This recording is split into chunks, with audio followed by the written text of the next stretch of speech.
Hey, M Club, welcome to MenoLabs Live. Are you feeling bloated after eating foods you always used to eat and you're trying to figure out what's going on?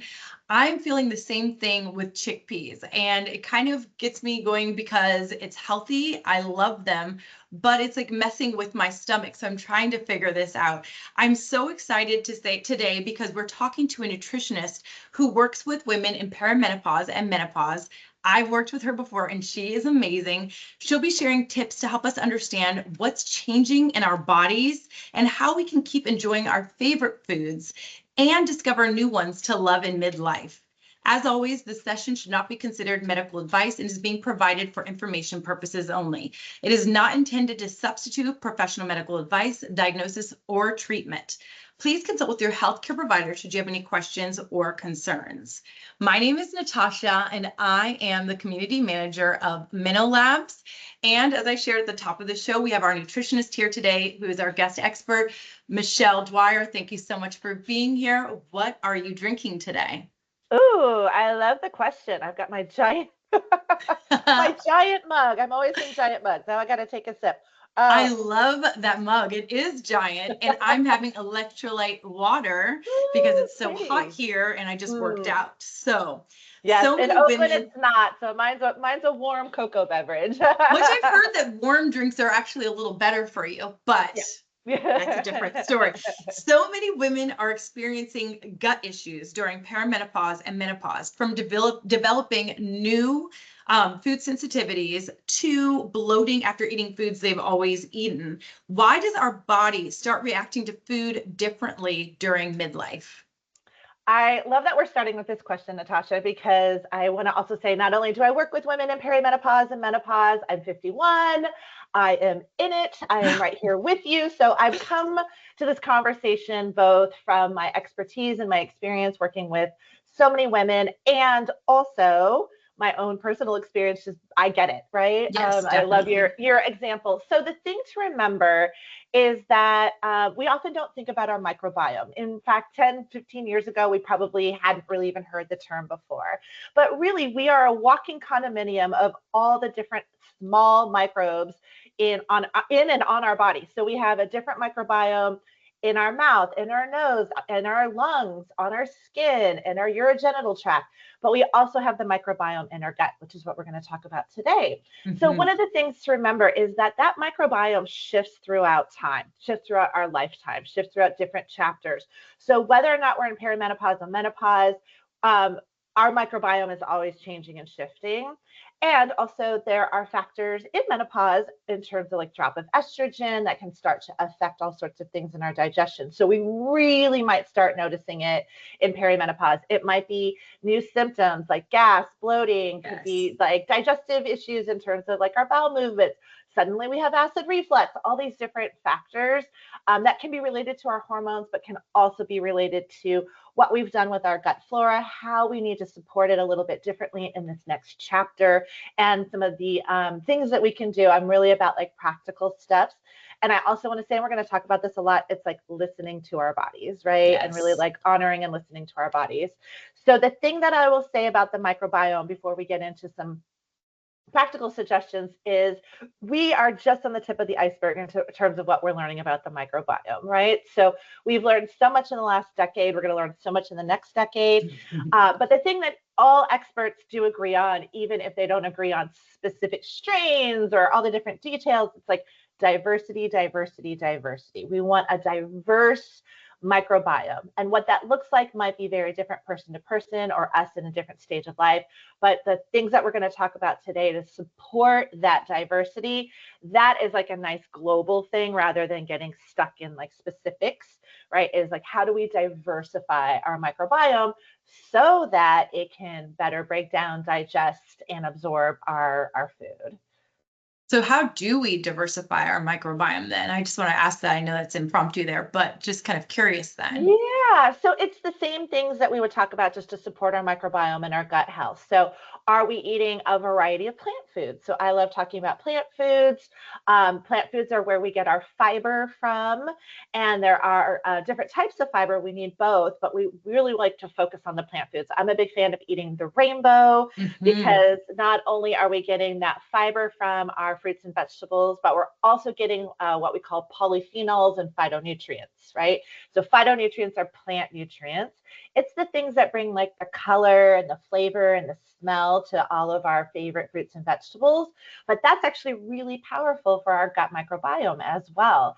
So I always think fiber, I always think eating the rainbow and eating a diversity of foods. So I know we can all like get a little bit in a rut. We eat the same thing for breakfast, we eat the same Yes. thing for lunch, and I totally get that. I do the same. But the more we can bring in a variety of different fruits and vegetables and herbs and spices count as well. So I always like Yes. when we're thinking diversity, bring in some delicious flavor. The one warning I'll give with fiber is if you're eating a fairly low fiber diet currently, don't suddenly ramp up to 25, Mm. 35 grams of fiber. Fiber is wonderful. It's a really important piece for everybody, children, all the Hmm. way up to, end of life. But I would say in perimenopause and menopause, it's something that we really want to pay attention to, not only to support our digestion, but to support our overall health and well-being, but ramp it up slowly. So Yeah. slowly increase the fiber so that your body can be used to that level of fiber. But fiber is really the two ways I like to think of fiber is like a broom, right? Like sweeping things through, but also like a mop, right? It's also like the sticky stuff that kind of pulls things through too. Keeps everything moving along at just the right pace, not too fast, not too slow, but it's also supporting that microbiome so that we have that great diversity so that the those microbes can do their job breaking down, digesting, and absorbing our food.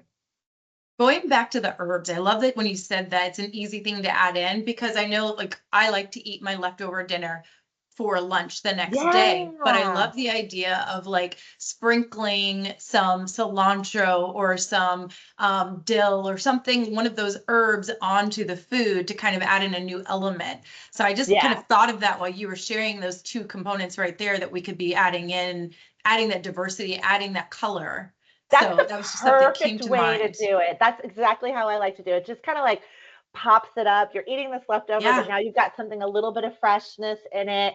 Also, too, even if you don't have room for a full garden or you're not really great at gardening, growing herbs, yeah, herbs are a great place to start, so you can get some herbs, put them in your windowsill, pull off the leaves, cut them off. So I love like dill, cilantro, basil, chives, Oh, yes, basil. parsley. Yes, Those yes. are all really, really fun things. Or you can buy them at the grocery store. But I love the fresh herbs because they actually have a lot of benefits to our digestion. So it's like one of those win-win-wins. Like Yes. it tastes great. We've now added something fresh to a leftover that's kind of popping the flavor. And it's like, oh, like vibrant and delicious. I do the same thing. And then, but it's also giving us like really great benefits to our digestion. So it's one of those like win-win-wins. Dried herbs Yeah. too, right? So, Yeah. don't forget the dried herbs as well, because the dried herbs, actually, we can get so much variety, but they also have so many benefits as well. I love that.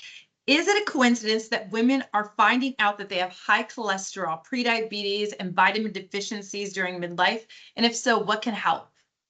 Yeah. So, as a holistic nutritionist, I'm not looking at all of those separately. It's like, okay, big picture, what's going on? So, certainly some of those factors are affected by the drop in estrogen and progesterone, the fluctuations if you're still in perimenopause. So, that can certainly have a factor. But I think the other thing that we want to keep in mind is like, are we eating nutrient dense foods? Are we eating enough food?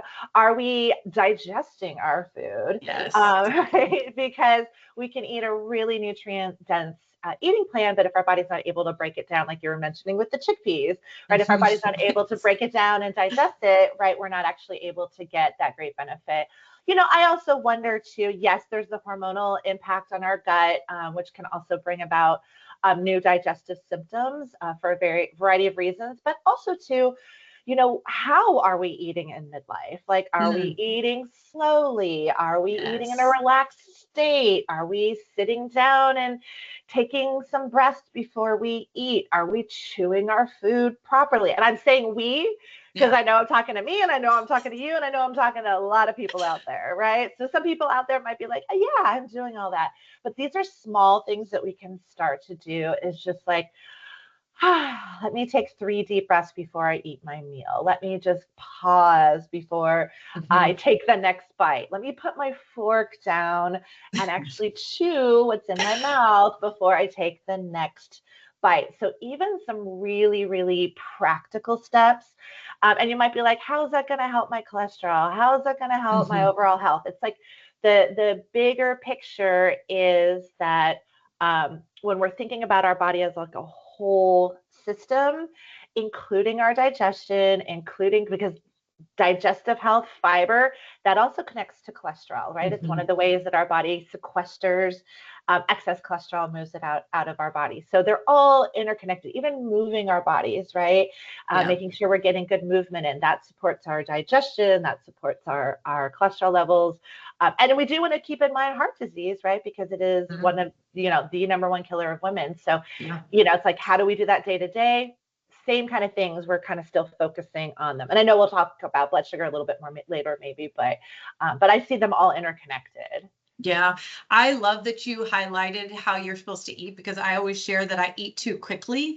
And I had family in town last week, and I started the meal. I sat down, I was like, oh, we should pause and I'll take 3 deep breaths. And everyone was looking at me like, what are you talking about? And I was like, this is going to help us eat slower. And it just made us more conscious and aware. And we started engaging more, talking and making sure we took those breaths and ate slower. So it's a fun thing to do over the dinner table as well, is a kind of nice introduction to the meal. Absolutely. And I feel like it's very family friendly. It's free and available, and 3 breaths really doesn't take too much time, right? So not at all. Even if you don't have a lot of time to eat your lunch or to eat a family meal, if you're off to go do something else, like just taking that moment to pause, it can be really, really effective. And it gets you smiling kind of too. It's kind of a fun, you're like, what am I doing? Because it's different, but it's so cool. It's fun. Well, all of it, I mean, digestion really starts in our brain, right? And so like when we smell the food or excited about the food, right? And so then when we sit down, we want to kind of, signal to our body like, hey, body, I'm going to be eating some food now. If we come to that table stressed, overwhelmed, distracted, rushing, right? The digestion is like, whoa, what's happening here? So I love that. And now going back to the fruits and vegetables, I love when every month at the beginning of the month, there are gifts that come out in social media showing all of the fruits and vegetables that are seasonal. And it makes me excited about going grocery shopping. But I wanted to see what you thought the benefits of shopping seasonally are. Yeah, so this is where there's a yes and, right? So I'm a very practical nutritionist. So I live in California. I have access to fresh fruits and vegetables all year long. They're very affordable, they're fresh, they're picked here. I have farmers markets.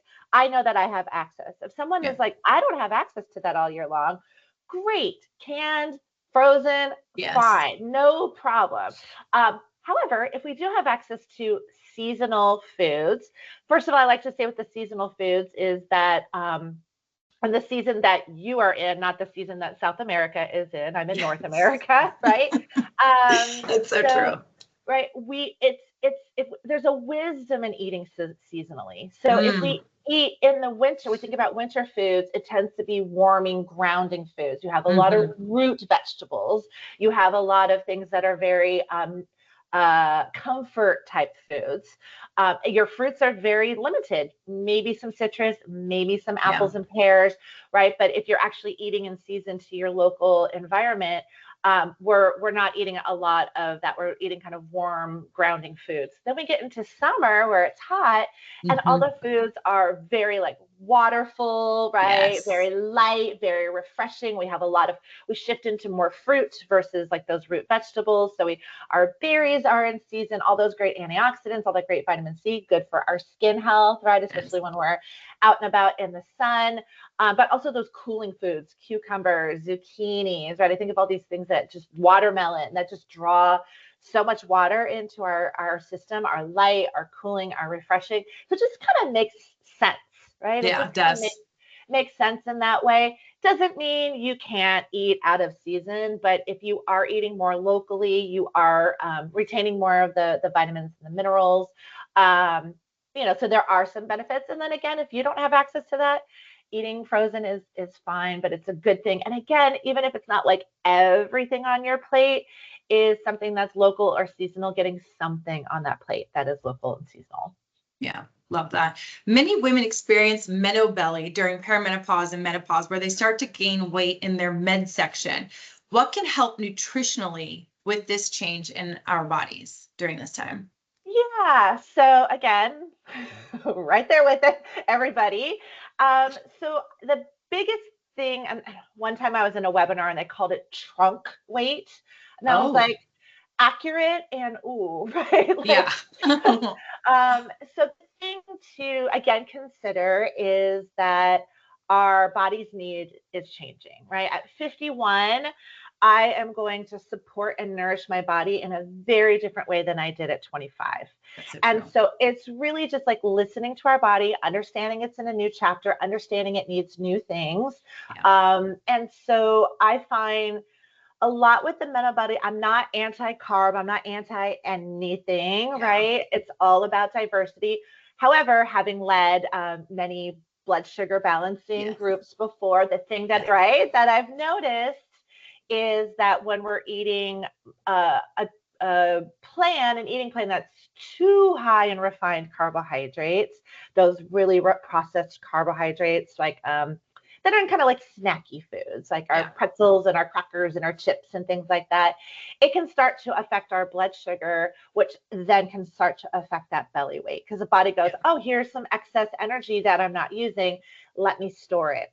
And of course, what we really don't want is that visceral fat. That's that fat that is not just in our limbs or in our, butt or legs. It's that fat that's getting in around our organs. And that's the kind that can start to be problematic. So as we're making this transition, and the thing I like to talk about, and you know this about me, Natasha, is like less about like what not to eat. I hate those posts that say Yeah. like 10 things not to eat. Like, Cut no, these that's out. not, Yeah. yeah, it's just not the way to live.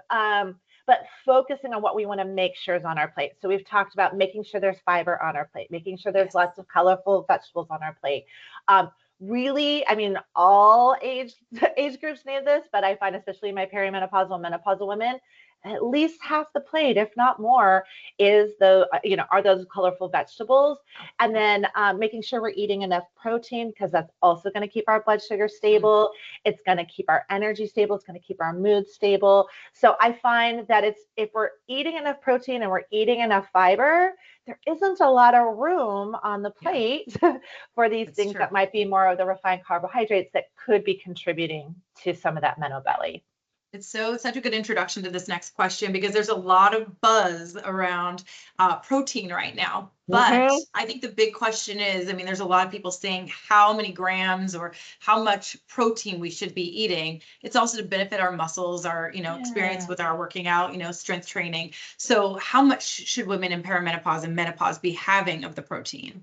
Yeah, no, and I appreciate it because it can feel like a little overwhelming. And I It never is, want, yeah, and I always tell my clients, I never want you force feeding yourself because you're trying to definitely. get to a number. So even when we talk about what might be the optimal amount of protein for someone, I always say, like, listen to your own body, listen to what you need. Don't Yes. go be eating a chicken breast just to make a number, right? We are not Yes. robots. So a really helpful guideline, the minimum that I suggest is the RDA minimum is you take your body weight in pounds and multiply it by 0.36. That's the minimum. And I find for a lot of my perimenopausal and menopausal women, they're not even making the minimum, right? This is like the non-disease state, RDA amount. So start there. Yeah. Just get what that number is, start what that is, see what that looks like. What does that look like over the course of the day? For many women, that's probably going to be around 50, 60 grams of protein, depending on your height and weight. I also want to mention that is that, you know, my 5 foot, 100-pound client does not need the same amount of protein as my 5'10", 180-pound That's client. so true. Why are we giving the same number for completely different body types, That's right? so true. So that's why I like using the body weight. What I find for many of my clients is that taking that body weight and multiplying by 0.6 might feel a little bit better, right? Okay. So that might make allow feeling more satiated after a meal, feeling more satisfied after a meal, feeling like they can go 3, 4, 5 hours before they're hungry again. Can calm some of that food noise that we're talking a lot about. Great for the muscles, great for our bone health. But also, too, if we're recovering from an injury, if we're recovering from an illness, those are other times we might want to think about increasing our protein.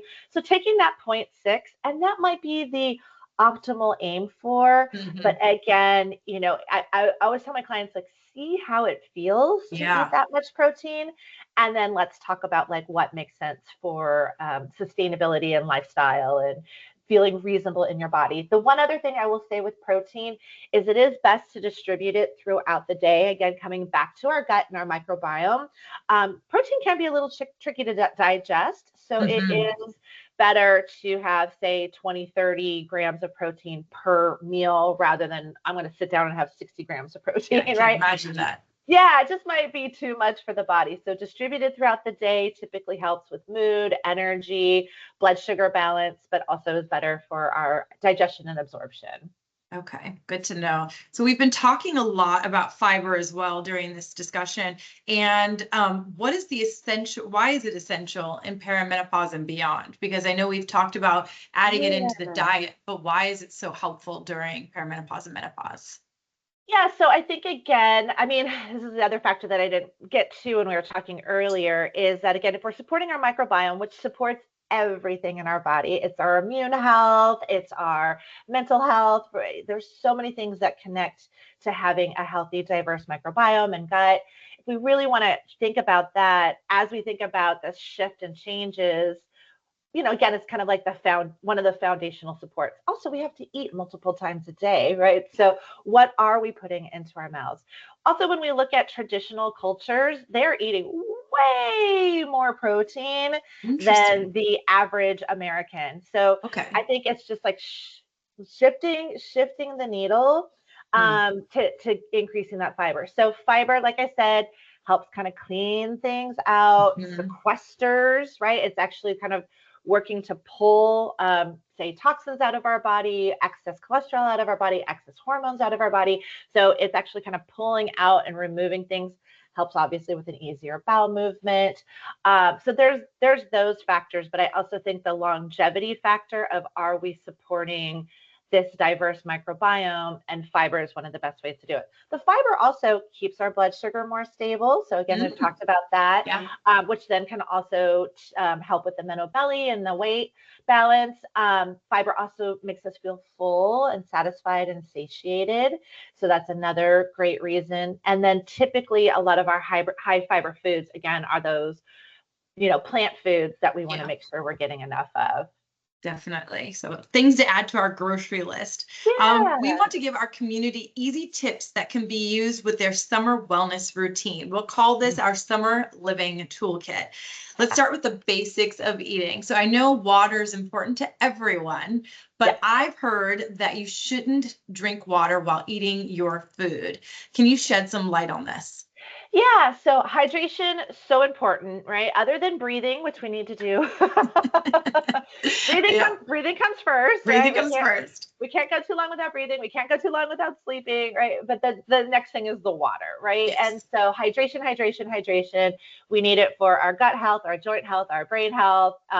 Again, I kind of think about the fact that we're 70% water. We think back to our Yes. biology classes and those cells, osmosis. How are we cleaning out, bringing good things into our cells and moving the waste out of the cells? It's Mm-hmm. water.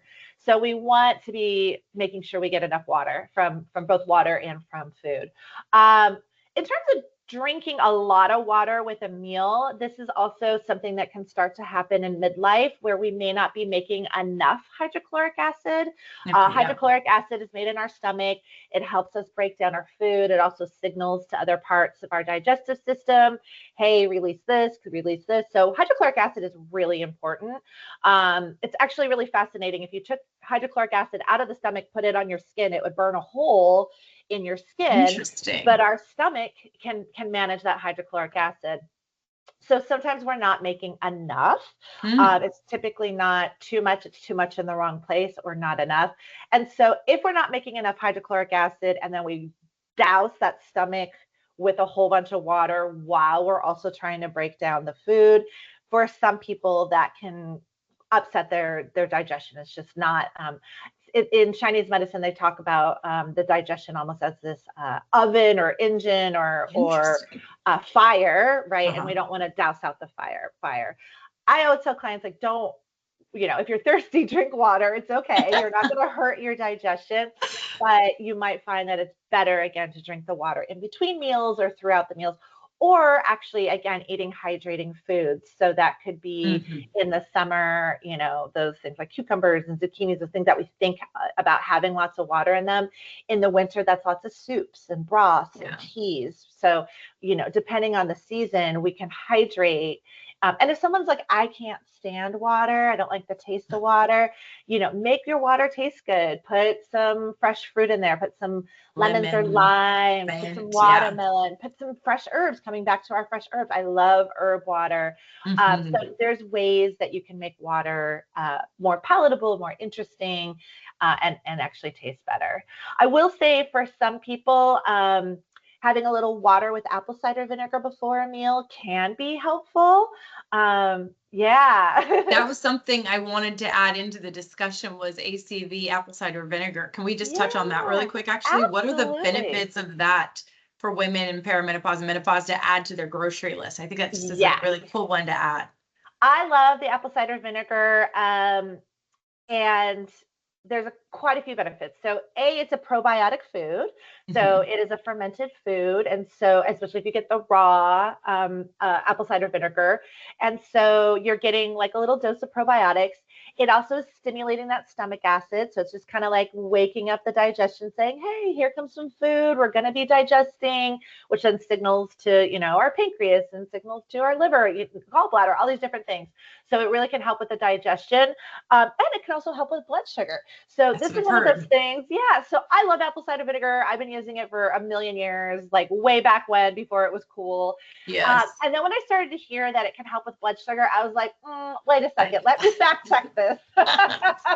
is Let me it too go. good to be true? Is it Yeah. too good to be true? So I went into PubMed. I'm like, let me find the study. So I went and did my own research, found the studies again and again. So it actually taking a little bit of apple cider vinegar, you can put it on your salad, you can put it on your vegetable, you can put it in a little bit of water and drink it before a meal, can help lower how high your blood sugar might go in that meal. And because we want to keep it nice and even. So it can really, really, really work. If someone's concerned about their enamel on their teeth with the apple cider vinegar, what I recommend is getting a little metal straw and you can drink it, just take a little sip. Do dilute it because, especially if you're not used to apple cider vinegar, like, it can be kind of strong and, a Yeah. lot. And then I also tell clients if they've had acid reflux, it may not feel good initially if Interesting. they have some inflammation in their esophagus. So just kind of listen again to your own body. How did your body feel when you have the apple cider vinegar? But if you don't want to drink it on your own, you're like, that's not palatable to me. I just put it on my salad, right? Like Yeah. how easy is that? And again, it's a great thing that you can do when you're eating out as well, right? You can ask for vinegar. Any vinegar works, but apple cider vinegar has some a little bit of extra benefits. They So have little ACV, I don't know, packets. And I just feel like these are Yeah. things that are smart for to go to kind of be there no matter where you are. You don't have to stress out when you go out to eat about what you're going to eat. You're like, I'm preparing my body for whatever I'm going to have. You Yeah. try to choose the best options, but sometimes they don't have everything you want. So I feel like having a metal straw, having an ACV packet, these are kind of really great things for people to carry around in their perimenopause, menopause toolkit of I'm the sorts. lady. I'm the lady who has metal straws in my bag all the I time. love that. I love that. I'm going to be following. I Right now I have I glass. I hate need to get plastic some metal straws and ones. I hate paper straws. So I clean out my metal straws. I just keep them with me. I'm not a big straw person, but when I want a straw, I want a straw. The other, since you brought up eating out, or we're talking about eating out, another little tip too is always try to eat your protein or your veggies first. Okay. So again, from a blood sugar, satiation, satisfaction. And in a typical restaurant, that's not what's served first, right? Nope. We're It's the served the chips and bread. salsa or the bread or the breadsticks. So again, I'm not anti those, but when Yeah. we fill up on that and it messes with our blood sugar, so the more we can make that choice when we're eating out and doing so at home, prioritizing the protein, prioritizing the vegetables, either one works as a place to start. So getting that salad as your starter, or getting some protein as a starter can definitely be beneficial to keeping that blood sugar more stable, which big picture in perimenopause and menopause is going to keep our weight more stable, help us avoid heart disease, metabolic syndrome, all those kind of things. That's a great hack. Wait to enjoy the bread and the chips until after you've had the After. salad. Yep. Yes. I Yep. love it. So you don't necessarily have to say no. Right. Just be patient and wait. That's I right. love that. I love Yeah. that. So speaking of having a meal, how many times should we chew our food to support good digestion? Yeah. So great question. This is one of the first things I remember when I was in my master's program for my nutrition degree. And the recommendation was 20 to 30 times. And I have to be honest with you, I don't think I ever paid attention to how many times I was chewing my food until that class. And then Yeah, suddenly I would, we were encouraged to really pay attention. And I thought, oh no, I'm 5 times exactly. Yeah. on a good day. And so it was a real big wake up call for me. So 20 to 30 times, or Gosh. fully liquefied is really what it's supposed to be. We have these beautiful teeth for a reason. It's not just the breaking down of our teeth, but we're also getting all that good saliva in there. There are some digestive enzymes that start to break down carbohydrates in our mouth. And again, we're signaling to our digestion, hey, food is coming down here. Let's get ready to digest this. So really breaking things down. And if you think about it, right, like your body has to take a piece of chicken or broccoli and break it down into tiny, tiny molecules, right? It has to take all your protein and break it down to individual amino acids. It has to take our vegetables and break it down into individual sugars. In our small intestine, where most of our nutrients are absorbed, it's one cell thick. It is very small, right? Those little microvilli are very, very tiny. So we sort of take it for granted that we put this food in our mouth and it's just going to magically get Yeah. broken down. So let's do our digestion a favor, slow down, chew your food. I also think that there's a connection, like the slower you're eating, the more you're chewing your food, you're going to naturally eat the right amount of food that your body needs in that moment, Just what right? we If need. we're Yeah. rushing through our meal, if we're not really kind of taking it in, we're just sort of gobbling it down, you're not really connecting to the fact that, oh, I'm eating food and I feel satisfied and satiated. So we start to notice that we feel full, and then we're like, oh, okay, now I feel satisfied. I can stop. Yeah. So I like it for all those reasons, like slowing things down. And again, it sounds like you and I are the same. Like, not our skill set. So I have to be very practiced with it. And the best thing that I have found is putting my fork down. I love that.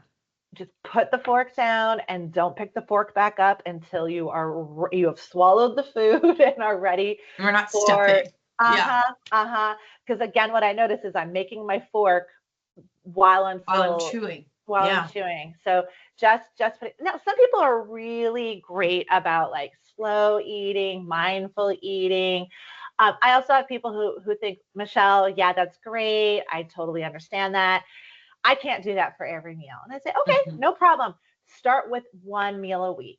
one meal a week where you're just really intentional, you're really slow, you're really thoughtful, you're not distracted, not on the computer, not on the phone, Mhm. not watching the news, right? Don't watch the news while you eat, not good for your digestion, right?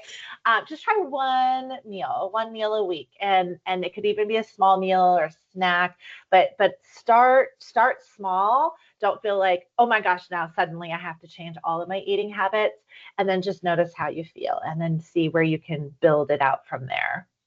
I'm always amazed when I see people who eat slowly. My grandma did, my cousin does, my middle daughter does. And I just look at them and Yeah. admire them. I'm like, done with my food and you're still eating Yep. and you look like you're controlling and you feel like you're good and you're enjoying your food. And I'm like, I'm done and I feel full. Yeah. So it's like you're saying, it goes back to slowing down, taking breaths, and just enjoying the experience. So, Absolutely. And it is going to aid our digestion too, yeah. And that's the because other thing. Yeah. even if you sit down to that meal and you're not feeling quote unquote stress, but if your body is feeling stress or it's just Mhm. not in a relaxed state, then we're not doing our optimal digestion. Our optimal digestion happens in that parasympathetic rest and digest state. Mhm. So if we come from a phone call, we're checking email. Oh gosh, as I was saying that, my stomach hurts. Like literally right now, as I just said No, that. no. I'm not taking a phone call. I'm not checking my email. I'm having a lovely conversation with you, but my brain doesn't know that, right? Yeah. And it Yeah. just starts to feel clenched. Yeah. So listen, that's where the belly breaths are great because you can literally put Yes, your hand right on through your it. belly. Yeah, You're like, all right, belly, like we're safe, we're we're good. Yeah, okay, we're good. Now let's eat, you know? yeah, So yeah. I totally love that. And I think that's what's going to get into the next point. This is a great introduction again. At MenoLabs, we're all about routines. What should mm, our nourishing rituals be during perimenopause and menopause? Right there, you started with one with the belly breath and just taking that time to, ease your yeah. body into this. So, what are some other ones? I'm a big believer in finding the routines that we're already doing that are nourishing ourselves because we already are doing so many things. So we just don't Mhm. give ourselves credit for it. I mean, That's come true. on, right? Yeah. Women are famous, perimenopausal women are famous for being like, I'm not doing this, this, and this. We're focused on all the things we're not doing. So start with what you are doing, Yeah. and then you can either elevate that nourishing routine to a ritual, right? So you Hmm. really just start to be very intentional with it. Or if you're trying to get a new routine, I'm a big fan of the habit stacking, where we Yes. link a new routine we're trying to build with a routine that we already have. So, for example, I talk to many people, what's the first thing you do when you get out of bed? Oh, Hmm. I go downstairs and I make my tea and my coffee. And I say, Yeah. do you ever forget to make your tea and your coffee? And they say, no. Like they look at me like I'm crazy. Like, no, of course I don't forget. I'm like, okay, great. You never forget to make your tea or your coffee. Link this new behavior that you want to do as you're making your tea and your coffee because that's something that you're automatically doing. And we do. Yeah. Or brushing our teeth, right? I brush my teeth before I go to bed. Okay, well, is there something else? Is there like a supplement that you're trying to take at night and you keep forgetting? Mm, Put it with the brushing of your teeth or the washing of your face. so true. Honestly, too, even just like washing our face and doing like our face routine in the morning and night, we can elevate that to a ritual and really just be like, loving up on our face, loving up on our body. I think too many times we can be like, oh, what's this? What's this? What's this? Right. So, really, even just taking that time to intentionally be like, I'm going to love on my face, I'm going to love on my Yes. body, brushing our teeth, like how important our teeth health, really Mhm. important in perimenopause and menopause. Again, we've got our own microbiome in here. Oral health is related to so many other things. So even just that act of brushing our teeth for a few minutes is a beautiful routine and is a beautiful act of self-care that we Yes. probably take for granted. So whatever, if we are trying to bring something new in, link it with what you are, acknowledge what you already are doing, Yes. link things with what you are doing. And I also want to talk about transitions, Natasha, because I think, so often we're running in like 5 different directions Hmm. and feeling very spread thin. And that might just be part of modern living, or, if you've got elder parents and children and pets or whatever else, whoever else is in your world. So really focusing on taking a moment, when you're transitioning from kind of one thing to the next. So maybe it's playing your favorite music in the car, or listening to an audiobook, or again, just taking a couple deep breaths when you move from the car into the house, just taking that moment so that you're really like getting yourself grounded again, getting yourself centered again, versus like rush to the next thing. Because nothing is going to happen any faster when we rush. It's just true. So staying kind of centered and grounded. The other one that I like that I want to share with everybody, this is a really lovely practice similar to the 3 breaths, is the legs up the wall pose. So this is a really great reset. I recommend just doing it for 2 minutes if you have a super full day. So your back is flat on the floor, your legs are up against the wall if you can. You can put a little support underneath yourself. It's it's a naturally relaxing pose. It's telling every cell in your body, I'm safe, I'm okay, I can relax. It's also a very heart opening. So it allows us to kind of reconnect with our heart. It's belly opening. So you can, again, put your hands on your belly if you want to and take some deep breaths. If you've been on the computer all day, it's a great stretch for the shoulders, right? Because we're moving forward all day. It's a great back of the legs stretch. And 2 minutes, right? Even in the fullest, wildest, most packed days, we have 2 minutes. So I love this one before bed. I love this one in the afternoon when we need a little recharge. I equate it to like when your computer's not working and you need to turn it off and turn it back on. This is the way to just like turn ourselves off and turn ourselves back on. If you don't have a wall where you can get flat against, you can always just like, the point is to have your legs elevated above your heart. So it could go up on a bed, it could go up on a couch, up on a chair. But I love that as a practice. It's doable, it's simple, it's free, and it's something that's available to us all the time. I've been doing this ever since we did our rehearsal as an evening routine, and I love it. I have to work myself up to the wall a little bit. I have to get used to it, but I love the feeling. I just love that it's a part of my routine, and I'm hoping to keep it. I love trying new things, but I actually want to keep this one going. So thank you for sharing that. For women dealing with hot flashes, what are cooling foods that help? I know we talked about some of the water-based fruits and vegetables, but I just wanted to give women who deal with hot flashes some examples that they could take away for them. Yeah, so this is one of the ones where we do want to kind of track some of our triggers. They can vary day to day, but just taking note, is it really spicy food? Is it too much caffeine? I have a client whose sugar, when her sugar spikes, she gets a hot flash. Who would have thought? We didn't know that until we were tracking that. Red wine or alcohol, just eating too late even. So eating right before bed, eating too late in the evening, eating a heavy meal, it is dysregulating our blood sugar. Our body is having to prioritize digestion instead of all the other things we need to do at night. And I've noticed a lot of my clients will notice increases in hot flashes while they're sleeping. So eating earlier in the day, the wisdom of our elders who, I know we didn't want to listen to. We thought they were crazy. We didn't want to listen to them, but they were wise, right? So I think noting triggers is a really important first step. Again, it doesn't mean you don't have those foods, but it's good to kind of know, because everybody's triggers are a little bit different.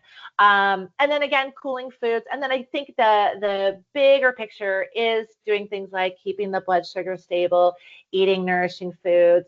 Even though it's not a direct relation to hot flashes, the more it's like, I kind of think of it as like more keeping our body stable in general, can be very, very helpful. But again, noticing the triggers, eating the cooling foods, drinking plenty of water, staying hydrated, those sort of things can really help. And then again, coming back to the breathing, diaphragmatic breathing can help. Bringing your body kind of just back. It's not going to stop the hot flash, but it'll kind of help you move through the hot flash. I love the idea of tracking, like having a food diary and tracking, though, instead of just saying I'm tracking calories, tracking all of these nutrients and stuff. I think it's interesting to have a food diary to track your symptoms and what triggers them, and taking note of those things. If you're not able to hear your body talking to you yet, then you can kind of look at that kind of tracking system and know that, hey, maybe I need to eat at 5 p.m. instead of 7 p.m. Maybe I need to cut back on that, Tabasco sauce or whatever, because I am Yeah. feeling that hot flash or night sweat afterwards, and just Yep. kind of listen. And then maybe you'll notice your body talking to you after doing that kind of a tracking system and a food Yep. diary.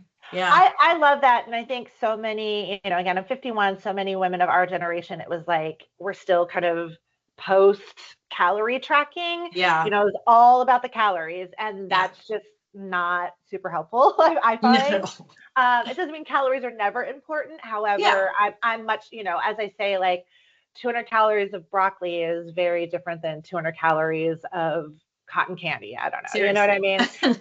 So it's just not super helpful. But I love even just shifting it into a totally other thing. So paying attention to your sleep patterns, paying attention to your digestive patterns, paying attention to your hot flashes, whatever sort of the I call it like the indicator light that your body's saying, hey, pay attention. You don't have to pay attention to all the things, but start by seeing if there is any patterns to those. Yeah.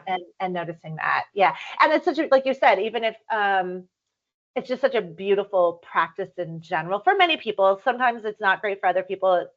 It's like they're almost hyper focusing on their symptoms, so we want to be careful of that. But I work with so many people who are just like, I don't even know. I'll ask them how do you have a bowel movement every day, and they're like, so even just tracking, like, how often are you having a bowel movement? That's a big one. Yeah. Right. So just, it can be something that's super, super simple in that way. I love that. So many great tips. And it's such a great way if somebody can set it up in their own diary so they can do it from home. Last one. I'm so excited about this. This is my favorite one. So grocery list. What are the foods, supplements, or beverages that women in perimenopause and menopause can add to their grocery list? Kind of a must-have list. Not necessarily must-have, but just kind of a fun-to-go list of things that they can add to their grocery list to help with symptoms. Yeah, well, I love this question, and I think this is like what I kind of think about as the toolkit, or like if you have 5 minutes in any grocery store, what would you grab? Yes. And Supermarket sweep it. Exactly. So my annoying answer is going to be, that's going to be different for everybody. That's true, though. However, Yes. the big categories would be, go grab yourself an easy protein, right? Okay. So for someone, that might be eggs, it might be salmon, it might be grabbing like a turkey burger, it could be grabbing some tofu. So go get yourself some protein. That protein, like, grab the protein, and especially if we're thinking like easy and quick protein. That's something that's like a roast that's going to take 4 hours to prepare, right? And then get your colorful vegetables, right? Colorful vegetables. Get a leafy green.